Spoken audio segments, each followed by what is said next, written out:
السلام عليكم ورحمة الله وبركاته. ازيكم عاملين ايه؟ لو مهتم بجديد ومفيد فعلا من التطبيقات اشترك في القناة وفعل زر الجرس عشان يوصلك كل ما جديد ومفيد فعلا من التطبيقات في القناة. عندي اضافك التطبيقات الحديثة اللي بتسهل لك حياتك اليومية والتطبيقات الفيك وكمان التطبيقات الهاكر.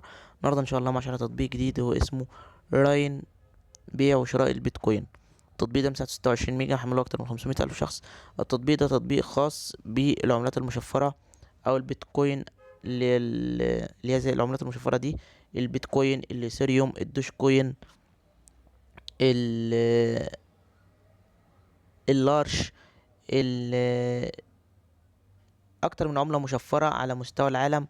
التطبيق ده اول حاجة لازم تعرفها عن التطبيق ان التطبيق ده تطبيق اماراتي موجود في دولة الامارات.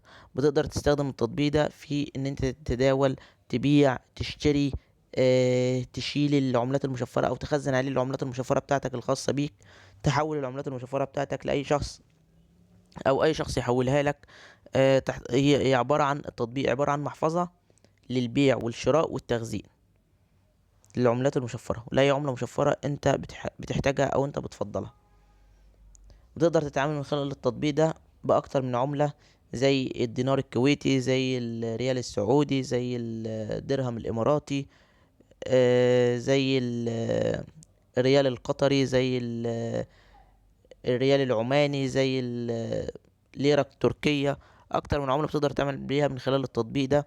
بتقدر ان انت تكون فاتح، طبعا يكون عندك حساب بنكي علشان تقدر ان انت تشتري بيه العملات المشفرة.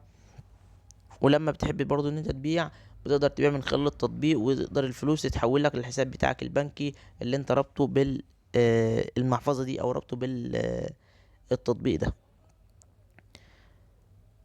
ده كده الغرض من التطبيق وده فايدة التطبيق. مشكلة التطبيق ان هو بتضمن اعلانات وبيطلب منك الاشتراك وشراء التطبيق، بالاضافة لان التطبيق بيكون باللغة الانجليزية مفهوش لغة عربية. ودي حاجة طبعا مش كويسة لانه ده تطبيق اماراتي، يعني تطبيق دولة عربية. انه ما يكونش فيه لغة عربية ده برضو حاجة مش كويسة خالص. بالاضافة لان الناس كتير بتشتكي من خدمة العملاء بيقولوا على التطبيق ده سيئة جدا جدا جدا. بيحاولوا ان هم يتواصلوا معاهم، ما بيعرفوش يوصل لهم بسهوله، ولما حتى يوصلوا لهم ما بيقدروش ان هم يحلوا لهم المشاكل بتاعتهم، ما بيردوش عليهم باسلوب لائق. حاجات كتيره خدمه العملاء سيئه فيها من خلال التطبيق ده. بس كده يعتبر نفس شرح التطبيق بالنسبه للمميزات والعيوب. لو عجبك شرح التطبيق يا ريت تدوس لايك للفيديو. لو عايز شرح تطبيق معين يا ريت تسيب لي في الكومنت. لو اكتشفت ميزه عيب للتطبيق في اي تحديث من التحديثات القادمه اكتبها في تعليقات الفيديو. بمناسبه لو اكتشفت ميزه عيب اكتبها في تعليقات الفيديو، فده دايما تنويه بناء عليه في اخر كل فيديو، علشان لو اي حد شاهد الفيديو وحمل التطبيق ولا في حاجه مختلفه يكتبها في التعليقات. واحنا دايما بنثبت التعليقات بتاعت الناس سواء الايجابيه او السلبيه. الكلام ده بنقوله ليه؟ بنقوله عشان بعض الناس اللي بتخش تشوف الفيديوهات اللي موجوده على القناه، بالذات الفيديوهات اللي بقالها فتره طويله، بقالها سنه، بقالها اكتر من سنه، وتلاقي في حاجات مختلفه تقول لك انتوا ليه مش شايلين كل الحاجات الايجابيه، ليه مش شايلين كل الحاجات السلبيه. ده ببساطه لان وقت شرح تطبيق ونزول الفيديو ما كانتش الحاجات دي موجوده. اما لو انت شاهدت الفيديو بعد نزوله بيوم، بيومين، باسبوع، بشهر، تلاقي كل الحاجات اللي انا قايلها عن التطبيق اللي موجوده بالظبط. عشان اللي احنا بنشرحها دي تطبيقات يعني بننزل لها تحديثات مستمريه.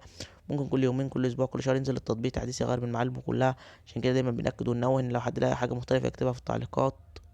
وشكرا، سلام عليكم.